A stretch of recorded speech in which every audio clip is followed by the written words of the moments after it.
નમસ્તે, હું ડોક્ટર વિકલ્પ કોટવાલ. 2015ના વર્ષમાં આપણા સંવિધાન પબ્લિકેશન્સ દ્વારા આંબેડકર જયંતિના રોજ એનું સૌથી પહેલું પુસ્તક પ્રકાશિત કરવામાં આવ્યું. અને પુસ્તક એટલે ભારતનું બંધારણ, એક રાષ્ટ્રની સંહિતા. હવે આજે 2020ના વર્ષમાં જ્યારે એની ચોથી આવૃત્તિ અમે પ્રકાશિત કરવા જઈ રહ્યા છીએ, ત્યારે એ આવૃત્તિ વિશે થોડીક વાત કરી, એના થોડાક અંશો વિશેની સમજ મેળવી.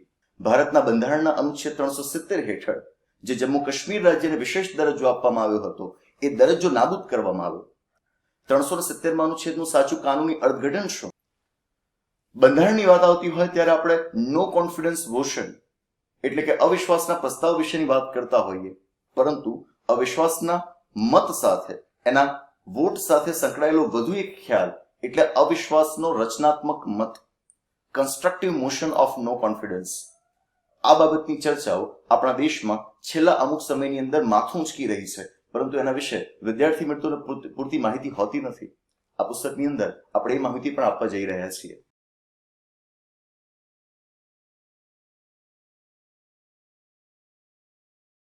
एग्जाम्स की बुक ऑनलाइन परचेज करें gvbooks.in से. ज़्यादा जानकारी के लिए आज ही विजिट करें gvbooks.in. નમસ્તે, હું ડોક્ટર વિકલ્પ રમેશચંદ્ર કોટવાલ.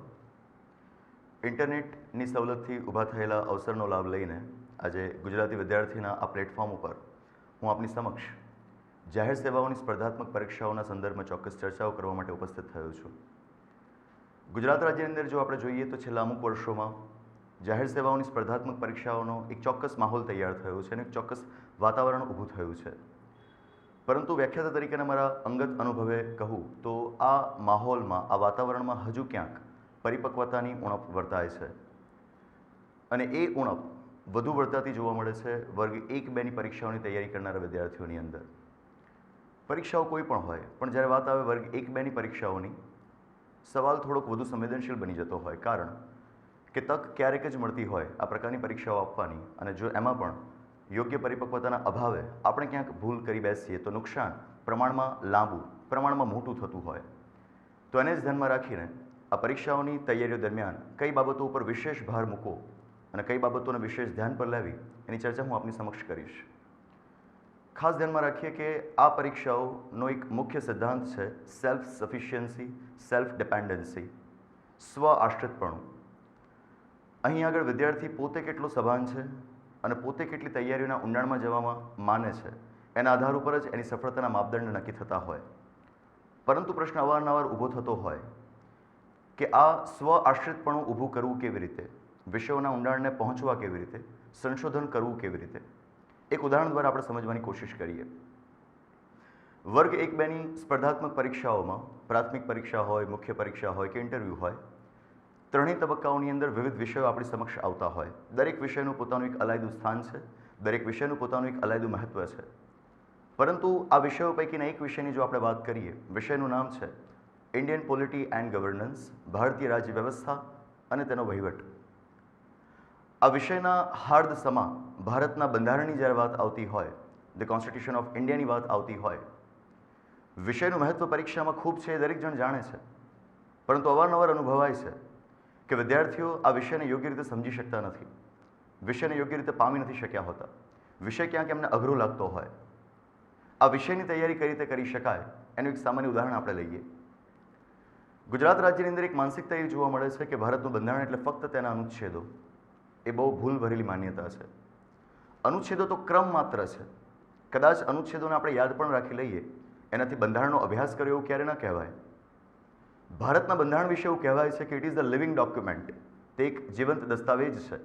પરંતુ ક્યાંક આપણા અભ્યાસની કમજોરીના કારણે આપણે વિષયની જીવંતતાને મારી નાખીએ છીએ. એ જીવંતતાને બરકરાર કઈ રીતે રાખવી, વિષયને માણવો કેવી રીતે, વિષયને મનોરંજન કઈ રીતે બનાવી શકાય, એમાં ઊંડાણમાં કઈ રીતે જઈ શકાય, એનું સંશોધન કઈ રીતે કરી શકાય, હું આપને સમજાવું. ભારતના બંધારણના સંદર્ભમાં અવારનવાર વર્ગ 3, વર્ગ 1-2 પ્રકારની પરીક્ષાઓમાં એક પ્રશ્ન પૂછાતો હોય કે ભારતના બંધારણમાં ભાગો કેટલા. આપ જાણતા જ હશો કે ભારતના બંધારણનું એક ચોક્કસ માળખું છે, એની એક ચોક્કસ રચના છે. It is having a certain scheme, કે જ્યાં આગળ સૌથી પહેલાં અપાયેલું છે એનું આમુખ, કે જેની પ્રસ્તાવનાના સ્વરૂપમાં છે. આમુખ પૂર્ણ થયા બાદ ભારતના બંધારણમાં મુકાયેલા છે અનુચ્છેદો. અનુચ્છેદો મુકાયેલા છે છેવટે ભાગોની અંદર અને છેવટે અપાયેલા છે પરિશિષ્ટો. પ્રશ્ન આવતો હોય કે ભારતના બંધારણમાં ભાગ કેટલા? એક જાણીતી માહિતી છે કે 26 જાન્યુઆરી 1950ના રોજ જ્યારે આપણું ભારતનું બંધારણ અમલમાં આવ્યું તો એ મૂળ સ્વરૂપના બંધારણની અંદર કુલ 22 ભાગો મુકાયેલા હતા. 395 અનુચ્છેદો કુલ અલગ અલગ 22 ભાગોમાં વહેંચાયેલા હતા. પરંતુ કાળક્રમે સમય જતાં એની અંદર ફેરફારો થતા રહ્યા, બંધારણીય સંશોધનો થતા રહ્યા, એમાં સુધારાઓ થતા રહ્યા અને પરિણામે આ ભાગોની જે સંખ્યા છે એની અંદર બદલાવો આવતા રહ્યા છે. પરંતુ ખાસ કરીને આપણા ગુજરાત રાજ્યની અંદર આજની તારીખે પણ એ મથામણ જોવા મળે છે, એક ગૂંચવાડો જોવા મળે છે કે ભાગોની સંખ્યા વાસ્તવિકતાએ છે કેટલી. કોઈ કહે કે 24, કોઈ કહે કે 25, કોઈ કહે કે 22ના 22, કોઈ કહે કે 22 મૂળ ભાગ અને 3 પેટા ભાગ. આમાં વાસ્તવિકતા શું? થોડાક સંશોધન દ્વારા આપણે જાણીએ, સમજીએ. 26 જાન્યુઆરી 1950ના રોજ જ્યારે આપણું બંધારણ અમલમાં આવ્યું ત્યારે એમાં કુલ 22 ભાગો હતા. પરંતુ સાથે આપણે એ પણ વિગતથી અવગત થવું પડશે કે મૂળ સ્વરૂપના બંધારણમાં આપણા દેશના વિસ્તારને કુલ 4 અલગ અલગ પ્રકારના વહીવટી એકમોમાં વહેંચવામાં આવેલો હતો. ગ્રુપ એના રાજ્યો, ગ્રુપ બીના રાજ્યો, ગ્રુપ સીના રાજ્યો અને છેલ્લે અંદામાન એન્ડ નિકોબારના ટાપુઓ એને એક અલગ વહીવટી એકમ તરીકે સ્વીકારેલા હતા. 4 અલગ અલગ વહીવટી એકમો હતા. આજના જેવી રચના નહોતી કે જ્યાં આજે આપણા દેશમાં ફક્ત 2 જ પ્રકારના વહીવટી એકમો જોવા મળે છે, રાજ્યો અને કેન્દ્ર શાસિત પ્રદેશો. વાસ્તવિકતાએ મૂળ સ્વરૂપમાં કુલ 4 પ્રકારના વહીવટી એકમો માટેની રચના હતી. સ્વાભાવિક છે કે જો 4 પ્રકારના વહીવટી એકમો આપણે તૈયાર કર્યા હોય તો એમનો વહીવટ પણ અલગ અલગ ચલાવવાનો હોય. એમના વહીવટ માટે બંધારણમાં જોગવાઈઓ પણ અલગ અલગ ભાગોમાં હોવી જોઈએ. અને એટલે જ તો મૂળ સ્વરૂપના બંધારણમાં 22 ભાગોમાંથી 4 ભાગો ફક્ત વહીવટી એકમોના સંદર્ભમાં જોગવાઈઓ ધરાવતા હતા. 18 ભાગો અન્ય જોગવાઈઓ વિશે હતા, જ્યારે 4 ભાગો ફક્ત વહીવટી એકમોના વહીવટ સંદર્ભે જોગવાઈઓ ધરાવતા હતા. સમય આગળ વધ્યો. 1953ના વર્ષમાં એક ઘટના ઘટી કે મદ્રાસ રાજ્યની અંદર સતત જે આંદોલનો ચાલી રહ્યા હતા એને ધ્યાનમાં રાખીને મદ્રાસ રાજ્યમાંથી તેલુગુ ભાષા બોલવાવાળા વ્યક્તિઓ માટે એક રાજ્ય અલગ કરાયું અને એ રાજ્ય એટલે આંધ્ર સ્ટેટ, આંધ્ર રાજ્ય. 1953ના વર્ષમાં આંધ્ર રાજ્ય રચાયું. It was the first linguistic state of India. ભારતનું પ્રથમ એવું રાજ્ય કે જે ભાષાના આધાર ઉપર રચાયું હોય. એની પહેલાં આપણા દેશમાં ભાષાના આધાર ઉપર રાજ્યોની રચના નહોતી થયેલી, પરંતુ 1953ના વર્ષમાં પહેલું આંધ્ર એક એવું રાજ્ય રચાય કે જેની ભાષાના આધાર ઉપર રચના થયેલી હોય. સ્વાભાવિક હતું કે દેશ આખાની અંદર માંગણી ઉઠે, દરેક ભાષા સમૂહ, દરેક ભાષા જૂથ એ માંગ શરૂ કરે કે અમને પણ અમારી ભાષાના આધાર ઉપર એક અલાયદું રાજ્ય મળવું જોઈએ. માંગો આગળ વધતી ગઈ. એને જ ધ્યાનમાં રાખીને ડિસેમ્બર 1953ના ભારત સરકારે એક પંચનું આયોજન કર્યું, રાજ્ય પુનર્ગઠન પંચ, સ્ટેટ્સ રિઓર્ગેનાઇઝેશન કમિશન, કે જેને આપણે પોપ્યુલરલી ફઝલ અલી કમિશન પણ કહેતા હોઈએ. એના અધ્યક્ષ સ્થાને હતા ફઝલ અલી. આ પંચે ભલામણ કરી કે ભાષાના આધાર ઉપર રાજ્યોની રચના કરી શકાય. પરંતુ નોંધવાની વિગત સાથે એ પણ હતી કે જો ભાષાના આધાર ઉપર રાજ્યોની રચના કરવી હોય તો પહેલાં જે 4 પ્રકારના વહીવટી એકમો હતા એ રાખવાની કોઈ જરૂરિયાત નથી. 2 પ્રકારના વહીવટી એકમો રાખીને તમે ભાષા આધારિત રાજ્યો બનાવી શકો.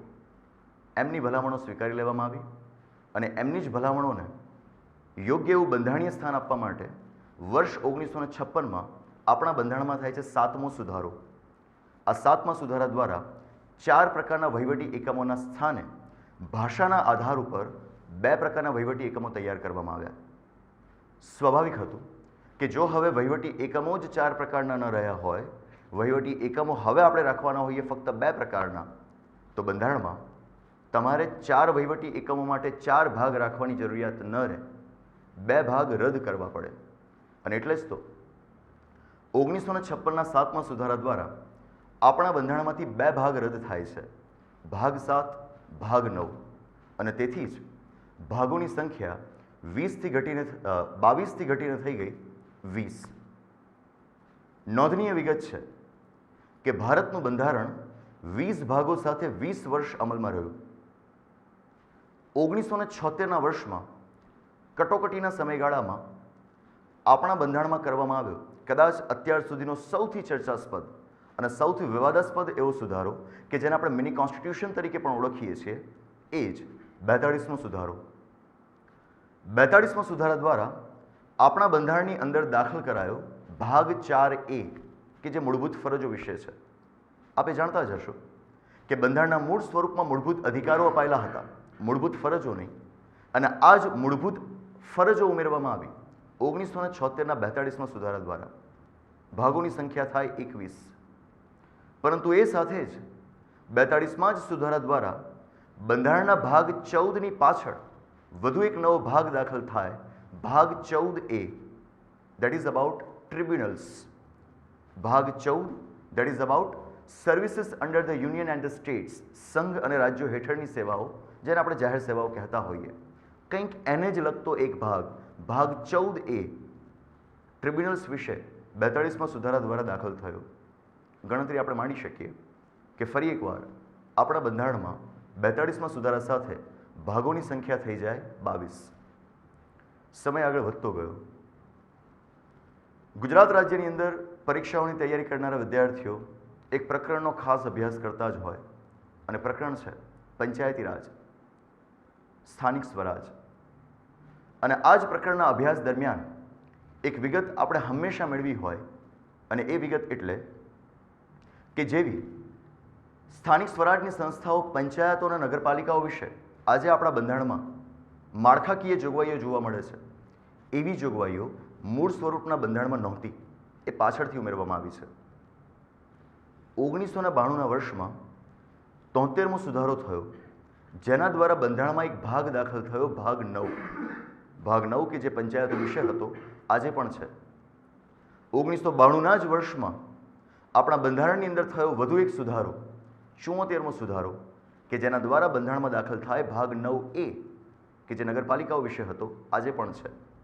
સ્વાભાવિક છે, જો ભાગ 9A દાખલ થયા તો આપણા બંધારણના ભાગોની સંખ્યા થઈ જાય 24. 22 + 2 24. ખૂબ જરૂરી વિગત છે આ. 1992ના જ વર્ષમાં જો આપણા બંધારણની અંદર ભાગોની સંખ્યા થઈ ગઈ હોય 24, અને આજે આપણે ભાગોની સંખ્યાના સંદર્ભમાં ગૂંચવાડો ઊભો કરીએ, હજુ પણ આપણે 22 ભાગ એવું કહેતા હોઈએ, એ ખરેખર ખોટી વાત છે. 24 ભાગ બંધારણમાં થઈ જાય 1992ના વર્ષમાં. સમય આગળ વધ્યો. આપણા દેશના ઇતિહાસમાં એક ચળવળ ખાસ ધ્યાનેથી લેવાય છે, એની નોંધ ખાસ લેવાય, અને ચળવળ એટલે સહકારી ચળવળ, કોઓપરેટિવ મુવમેન્ટ. સહકારી ચળવળે ભારતના ઇતિહાસમાં સામાજિક આર્થિક પરિવર્તન લાવવામાં એક વિશેષ ભૂમિકા ભજવી, પરંતુ સમય જતાં સહકારી મંડળીઓ ક્યાંક નબળી પડતી જણાઈ, અને એને જ ધ્યાનમાં રાખીને સહકારી ક્ષેત્રને પુનર્જીવિત કરવા માટે, એને ફરી એકવાર મજબૂત બનાવવા માટે વર્ષ 2011માં આપણા બંધારણની અંદર કરાયો 97મો સુધારો. આપ જાણતા હશો કે આ જ એ 97મો બંધારણીય સુધારો કે જેના દ્વારા આપણને, ભારતના નાગરિકોને વધુ એક નવો મૂળભૂત અધિકાર પ્રાપ્ત થયો. અનુચ્છેદ 19(1)C હેઠળ સહકારી મંડળીઓની રચના કરવાનો મૂળભૂત અધિકાર, રાઇટ ટુ ફોર્મ કોઓપરેટિવ્સ. સહકારી મંડળીઓની રચના કરવાની સ્વતંત્રતા 97મા સુધારા દ્વારા તો આપણને આપવામાં આવી જ, પરંતુ એની સાથોસાથ સહકારી મંડળીઓને લગતો, એની રચના, એના માળખાને લગતો વધુ એક નવો ભાગ દાખલ થયો 97મા સુધારા દ્વારા, અને આ ભાગ એટલે ભાગ 9B. આની જ સાથે આપણા બંધારણમાં ભાગોની સંખ્યા થઈ જાય 25. પણ સાથે ધ્યાને લેવાની વાત એ પણ ખરી કે કોઓપરેટિવ્સનો ભાગ, સહકારી મંડળીઓનો ભાગ 97મા સુધારા દ્વારા દાખલ તો થયો, પરંતુ અમુક રાજ્યો દ્વારા એનો વિરોધ કરવામાં આવ્યો. વિરોધ જ્યારે એની ચરમસીમાએ પહોંચ્યો ત્યારે જ આ ભાગ 9Bને રાજ્યોએ હાઈકોર્ટમાં પડકાર્યો, વડી અદાલતોમાં પડકાર્યો. જ્યારે આ ભાગને વડી અદાલત, હાઈકોર્ટમાં પડકારવામાં આવ્યો ત્યારે હાઈકોર્ટે ભાગ 9Bને ગેરબંધારણીય જાહેર કર્યો. આપણે ખાસ ધ્યાન પર લઈએ, કારણ કે 2013ના વર્ષમાં ભાગ 9Bને ગેરબંધારણીય જાહેર કરતો ચુકાદો આપનાર હાઈકોર્ટ બીજી કોઈ નહીં, આપણી જ ગુજરાત રાજ્યની હાઈકોર્ટ છે, ગુજરાત હાઈકોર્ટ. જો ભાગ 9B ગેરબંધારણીય જાહેર થાય તો સ્વાભાવિક છે કે ફરી એકવાર ભાગોની સંખ્યા થઈ જાય 24. પરંતુ સાથે નોંધવું એ પણ રહ્યું કે ગુજરાત હાઈકોર્ટના ચુકાદાની સામે કેન્દ્ર સરકાર દ્વારા અપીલ કરવામાં આવી સુપ્રીમ કોર્ટમાં, અને હજુ સુધી સુપ્રીમ કોર્ટમાંથી આપણને આ અંગેનો અંતિમ ચુકાદો મળેલો નથી. અર્થ એ થાય, હાલમાં આપણા બંધારણમાં ભાગ 24 કહેવાય, પરંતુ ભવિષ્યમાં એ 25 કહેવાના આવી શકે. ભાગોની સંખ્યા વાસ્તવિક કેટલી? હાલમાં 24, પરંતુ ભવિષ્યમાં સુપ્રીમ કોર્ટના ચુકાદા ઉપર એ અવલંબે છે. જો સુપ્રીમ કોર્ટ ગુજરાત હાઈકોર્ટના ચુકાદાને માન્ય રાખે, અર્થ એ થાય ભાગોની સંખ્યા ફક્ત 24. પરંતુ ગુજરાત હાઈકોર્ટના ચુકાદાથી આગળ જઈને સુપ્રીમ કોર્ટ જો ભાગ 9B ને માન્ય ઠેરવે, અર્થ એ થાય ભાગોની સંખ્યા ફરી એકવાર આપણે 25 કહેવાની આવે. મિત્રો, બંધારણની અંદર પેટા ભાગ જેવી કોઈ જ રચના નથી. આ ખૂબ ખોટી, સંપૂર્ણપણે ખોટી ગેરમાન્યતા છે, સંપૂર્ણ ભ્રમણા છે. આમાં જરાય વાસ્તવિકપણું નથી.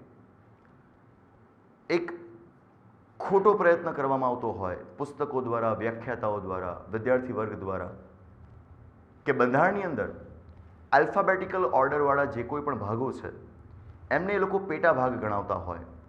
જેમ કે ભાગ 4A મૂળભૂત ફરજો, 9A નગરપાલિકાઓ, 14A ટ્રિબ્યુનલો. નેવર. એ પેટા ભાગ ન કહેવાય. બંધારણની અંદર સબ પાર્ટ જેવી કોઈ રચના નથી. મૂળભૂત ફરજો ભાગ 4A એ રાજ્યનીતિના માર્ગદર્શક સિદ્ધાંતો ભાગ 4 નો પેટા ભાગ નથી. 22 મૂળ ભાગ અને 3 પેટા ભાગ એ માન્યતા જ ખોટી. ગણતરી આપ કરશો તો આલ્ફાબેટિકલ ઓર્ડરવાળા ભાગોની સંખ્યા પણ છે 4. 4A, 9A, 9B, 14A. તો આ દ્રષ્ટિએ પણ આપણે જોઈએ તો કોઈ કહેતું હોય કે 22 મૂળ ભાગ અને 3 પેટા ભાગ એ સંપૂર્ણપણે ખોટી વિગત કહેવાય. અપેક્ષા આ જ છે. આ જે સંશોધન મેં આપની સમક્ષ રજૂ કર્યું, જે ઊંડાણ હું આપને સમજાવવા ઈચ્છું છું, એ કોઈના પણ દ્વારા થઈ શકે એમ છે. માહોલની પરિપક્વતા જે અપેક્ષિત છે એ આ જ છે. જેમ મેં કહ્યું કે આ પરીક્ષાઓની તૈયારી એ સેલ્ફ સફિશિયન્સી, સેલ્ફ ડિપેન્ડન્સીના સિદ્ધાંત ઉપર આધારિત છે. કોઈક પુસ્તક શું કહે છે, કોઈક વ્યાખ્યાતા શું કહે છે, કોઈક સંસ્થા શું કહે છે, એના આધાર ઉપર આપણી તૈયારીઓ ન ચાલે. તૈયારીઓ વિશેષ રીતે ચાલે કે મને પરીક્ષામાં પ્રશ્નો જે પૂછાય છે એ પ્રશ્નોને ધ્યાનમાં રાખીને હું સંશોધન કેટલો કરી રહ્યો છું. સંશોધન વિદ્યાર્થી વર્ગ તરફથી જેટલું વિશેષ થતું રહેશે, તૈયારીઓનો આ જે માહોલ છે એમાં સમય જતાં વધુને વધુ પરિપક્વતા આવતી રહેશે. આજ અને આ પ્રકારના અન્ય વિષયોના સંશોધનો દ્વારા આપ આપની પરીક્ષાઓની તૈયારીઓને સમય જતાં વધુને વધુ બળવત્તર બનાવી શકો છો. અપેક્ષિત છે સમય જેમ જેમ આગળ વધી રહ્યો છે, સ્પર્ધા જેમ જેમ વધી રહી છે, જીપીએસસીએ હંમેશા છેલ્લા 5 વર્ષોમાં તો ખાસ કરીને પોતાની પરીક્ષાઓનું સ્તર સતત ઊંચું કર્યું છે. કોઈક ઉમેદવારને ચોક્કસ પ્રકારની પદ્ધતિઓનો લાભ લઈને સફળતા મળી હોય તો એને જ આપણે સફળતાનો માપદંડ ન માની લઈએ. આપણે એનાથી આગળ વિચારીએ. કદાચ એને ચોક્કસ સંજોગોનો લાભ મળેલો હોઈ શકે, આપણને એ સંજોગોનો લાભ ન પણ મળે. વન લાઇનર પ્રશ્નોથી પરીક્ષાઓની તૈયારી કરવી ગેરમાન્યતા ક્યારે ન થવી જોઈએ. પ્રિલિમિનરી પરીક્ષા, મુખ્ય પરીક્ષા, ઇન્ટરવ્યૂ ત્રણેયને કૃત્રિમ રીતે આપણે અલગ કરી નાખ્યા છે. વાસ્તવમાં એ તબક્કાઓ અલગ નથી, પરીક્ષા એક જ છે, ફક્ત જોવાનો નજરિયો બદલાય છે. પ્રાથમિક પરીક્ષાની તૈયારી કરતી વખતે વધુ તથ્ય આધારિત વિગતો ઉપર આપણે ધ્યાન આપતા હોઈએ, પરંતુ એનો અર્થ એવો પણ ન થાય કે ફક્ત તથ્યોને આપણે ગોખીએ, ફક્ત એમને યાદ રાખીએ. સમજ વગર જો આ પ્રમાણે તથ્યોને આપણે યાદ રાખવા ગયા, માનસિક પીડા થાય. વસ્તુઓને સમજ્યા વગર જો આપણે યાદ રાખવા જઈએ તો એ આપણને ક્યાંક ને ક્યાંક નીચા સાબિત કરે. અપેક્ષિત છે વિગતોને પહેલેથી જ સમજો. પ્રાથમિક પરીક્ષામાં જે તથ્યો પૂછાય છે એને તો આપ પહોંચી જ વળશો, પરંતુ જે આપની કોન્સેપ્ચ્યુઅલ ક્લેરિટી આવી હશે, આપની જે ખ્યાલોની સમજ તૈયાર થઈ હશે, એ જ ખ્યાલોની સમજ આગળ જતાં મુખ્ય પરીક્ષામાં આપના જે વર્ણનાત્મક પ્રશ્નો છે એને લખવામાં આપને મદદરૂપ સાબિત થશે. આ પરીક્ષાઓની તૈયારીઓ દરમિયાન જ પ્રારંભિક પરીક્ષાથી જ, પ્રાથમિક કસોટીથી જ વિષયોની સમજ લઈને જો યોગ્ય રીતે એની રજૂઆત કરવાની આપ ટેવ પાડશો તો એ આગળ જતાં આપને આપના ઇન્ટરવ્યૂના તબક્કામાં પણ એટલું જ મદદરૂપ સાબિત થશે. આ જ અપેક્ષા સાથે હું મારી ચર્ચાઓને અહીં આગળ અટકાવું છું. All the best for your examination. Thank you. નમસ્તે, હું ડોક્ટર વિકલ્પ કોટવાલ. 2015ના વર્ષમાં આપણા સંવિધાન પબ્લિકેશન્સ દ્વારા આંબેડકર જયંતિના રોજ એનું સૌથી પહેલું પુસ્તક પ્રકાશિત કરવામાં આવ્યું. અને પુસ્તક એટલે ભારતનું બંધારણ, એક રાષ્ટ્રની સંહિતા. 2015 થી લઈને 2020 આ 5 વર્ષના સફરની અંદર આ પુસ્તકની એક પછી એક 3 આવૃત્તિઓ પ્રકાશિત કરવામાં આવી. પહેલી આવૃત્તિ 2015ના વર્ષમાં, બીજી આવૃત્તિ 2017ના વર્ષમાં અને ત્રીજી આવૃત્તિ છેલ્લે 2019ના વર્ષમાં. આ જ હારમાળાની અંદર વધુ એક આવૃત્તિ હવે જોડાવા જઈ રહી છે, એટલે ચોથી આવૃત્તિ. 5 વર્ષની આ સફરની અંદર વર્ગ 3 થી લઈને જીપીએસસી ક્લાસ 1, 2 અને ઇવન યુપીએસસી ની પરીક્ષાની તૈયારી કરનારા વિદ્યાર્થીઓ, તમામ વર્ગના વિદ્યાર્થીઓએ આ પુસ્તકમાંથી માહિતીઓ મેળવીને એના ખ્યાલોને સમજીને પોતાની પરીક્ષાઓને પાર પાડી એ બદલ અમે ખૂબ જ આનંદ અને ગૌરવની લાગણી અનુભવીએ છીએ. ફક્ત સ્પર્ધાત્મક પરીક્ષાઓની તૈયારી કરનારા વિદ્યાર્થીઓ જ નહીં, સામાન્ય વાચક વર્ગ પણ આને વાંચીને બંધારણ વિશેની વધુ સમૃદ્ધ સમજ કેળવી રહ્યો છે એ જાણીને પણ અમને ખૂબ આનંદ થાય છે. હવે આજે 2020ના વર્ષમાં જ્યારે એની ચોથી આવૃત્તિ અમે પ્રકાશિત કરવા જઈ રહ્યા છીએ, ત્યારે એ આવૃત્તિ વિશે થોડીક વાત કરી, એના થોડાક અંશો વિશેની સમજ મેળવી. છેલ્લા 1 થી 1.5 વર્ષની અંદર ભારતની અંદર બંધારણ વિશે ઘણી જ ઘટનાઓ ઘટી. આ ઘટનાઓમાંથી જે સૌથી મહત્વપૂર્ણ બાબતો હતી એને આપણે ચોથી આવૃત્તિમાં સમાવવાની કોશિશ કરી છે. જેમ કે 5 ઓગસ્ટ 2019ના રોજ ભારતના બંધારણના અનુચ્છેદ 370 હેઠળ જે જમ્મુ કાશ્મીર રાજ્યને વિશેષ દરજ્જો આપવામાં આવ્યો હતો, એ દરજ્જો નાબૂદ કરવામાં આવ્યો. આ દરજ્જો નાબૂદ થવો એ કોઈ સામાન્ય પ્રક્રિયા નહોતી. એ કાનૂની રીતે ખૂબ જટિલ પ્રક્રિયા હતી. આ પ્રક્રિયા શું હતી? 370માં અનુચ્છેદનું સાચું કાનૂની અર્થઘટન શું? એના સરળ શબ્દોમાં આપણે ચોથી આવૃત્તિમાં મૂકવાની કોશિશ કરી છે. સામાન્ય રીતે જ્યારે પણ ભારતના બંધારણ હેઠળ કોઈ રાજ્યના વિશેષ દરજ્જાની વાત આવતી હોય, ત્યારે આપણી ચર્ચાઓ જમ્મુ કાશ્મીર પૂરતી જ સીમિત થઈ જતી હોય અને અન્ય રાજ્યોના વિશેષ દરજ્જાઓની વિશેષ નોંધ લેવાતી નથી. જમ્મુ કાશ્મીરની માફક જ વધુ એક રાજ્ય સિક્કિમ, જેને પણ ભારતના બંધારણ હેઠળ કદાચ કહી શકાય કે જમ્મુ કાશ્મીર કરતાંય મોટો વિશેષ દરજ્જો આપવામાં આવેલો હતો, જે હવે તો નથી, પણ તોય એની નોંધ લેવી આવશ્યક છે. એટલે જ સિક્કિમનું એ યુનિક કોન્સ્ટિટ્યુશનલ સ્ટેટસ શું હતું, એની ઐતિહાસિક પૃષ્ઠભૂમિ સાથે ચોથી આવૃત્તિમાં આપણે એની સમજ આપેલી છે. ભારતના બંધારણના ભાગ 14ની જ્યારે આપણે ચર્ચા કરતા હોઈએ, ત્યારે all India services, Akhil Bharatiya સેવાઓ વિશે આપણે વિશેષ વાત કરતા હોઈએ. અખિલ ભારતીય સેવાઓ કે જેમાં આપણે આઈએએસ, આઈપીએસ જેવી સેવાઓનો સમાવેશ કરતા હોઈએ. આવી જ વધુ એક અખિલ ભારતીય સેવા એટલે કે all India judicial service, Akhil Bharatiya ન્યાયિક સેવા. અખિલ ભારતીય ન્યાયિક સેવાનો ખ્યાલ ભારતના બંધારણમાં 42માં સુધારા દ્વારા મૂકવામાં આવ્યો એ આપણે જાણીએ છીએ, પણ આ સેવા હજુ સુધી અસ્તિત્વમાં કેમ નથી આવી? આ સેવાની અંદર શેનો સમાવેશ થાય, શેનો ન થાય, એની ડિબેટ શું, એ આપણે પૂરતી જાણતા નથી હોતા. આ જ ડિબેટને આપણે આપણા આ નવા પુસ્તકની અંદર મૂકવાની કોશિશ કરી છે. અખિલ ભારતીય ન્યાયિક સેવાથી આગળ વધુ એક સર્વિસ જેનું નામ છે ભારતીય વન સેવા, ઇન્ડિયન ફોરેસ્ટ સર્વિસ, એના વિશે પણ ચોથી આવૃત્તિમાં આપ વિગતો મેળવી શકશો. બંધારણની વાત આવતી હોય ત્યારે આપણે નો કોન્ફિડન્સ વોશન એટલે કે અવિશ્વાસના પ્રસ્તાવ વિશેની વાત કરતા હોઈએ, પરંતુ અવિશ્વાસના મત સાથે, એના વોટ સાથે સંકળાયેલો વધુ એક ખ્યાલ એટલે અવિશ્વાસનો રચનાત્મક મત, constructive motion of no confidence. આ બાબતની ચર્ચાઓ આપણા દેશમાં છેલ્લા અમુક સમયની અંદર માથું ઊંચકી રહી છે, પરંતુ એના વિશે વિદ્યાર્થી મિત્રોને પૂરતી માહિતી હોતી નથી. આ પુસ્તકની અંદર આપણે એ માહિતી પણ આપવા જઈ રહ્યા છીએ. જાણીને ખૂબ આનંદ થયો કે વર્ગ 3 થી લઈને યુપીએસસી એમ તમામ પ્રકારની પરીક્ષાઓની તૈયારી કરનારા વિદ્યાર્થીઓ પુસ્તકનો ઉપયોગ કરી રહ્યા છે, પરંતુ એમની સ્પેસિફિક રિક્વાયરમેન્ટ્સને ધ્યાનમાં રાખીને જ ચોથી આવૃત્તિમાં પહેલી વખત આપણે વર્ગ 3 અને જીપીએસસી ક્લાસ 1 ટુ યુપીએસસી એમ બંને માટે અલગ અલગ પ્રશ્નોત્તરી આપેલી છે. અગાઉના પુસ્તકની અંદર બધા જ પ્રશ્નો એક સાથે આપેલા હતા. અહીં આગળ પરીક્ષાની માંગને ધ્યાનમાં રાખીને બાયફર્કેશન કરવામાં આવ્યું છે. વર્ગ 3ના જે વિદ્યાર્થીઓ છે એમના માટે અલગ પ્રશ્નોત્તરી રહેશે. જીપીએસસી અને યુપીએસસી પરીક્ષાની તૈયારી કરનારા વિદ્યાર્થીઓ માટે અલાયદા પ્રશ્નો રહેશે. હંમેશા કોઈ પણ પુસ્તકનો જ્યારે આપણે અભ્યાસ કરતા હોઈએ, એની પ્રમાણભૂતતા ચકાસવાની ઈચ્છા આપણને ખાસ થાય કે શું એ પુસ્તક વાસ્તવમાં આપણને ઉપયોગી સાબિત થશે કે નહીં. પુસ્તકની પ્રમાણભૂતતા ત્યારે જ આપણે ચકાસી શકીએ કે જ્યારે એના વિશે એ પુસ્તકનો ઉપયોગ કરનાર વાચકે કોઈક ને કોઈક શબ્દો, કોઈક ને કોઈક અભિપ્રાયો આપ્યા હોય. ગુજરાતના સ્પર્ધાત્મક પરીક્ષા જગતની અંદર પહેલી વખત આપણા પુસ્તકની અંદર વાચકોના અભિપ્રાયોને દાખલ કર્યા છે.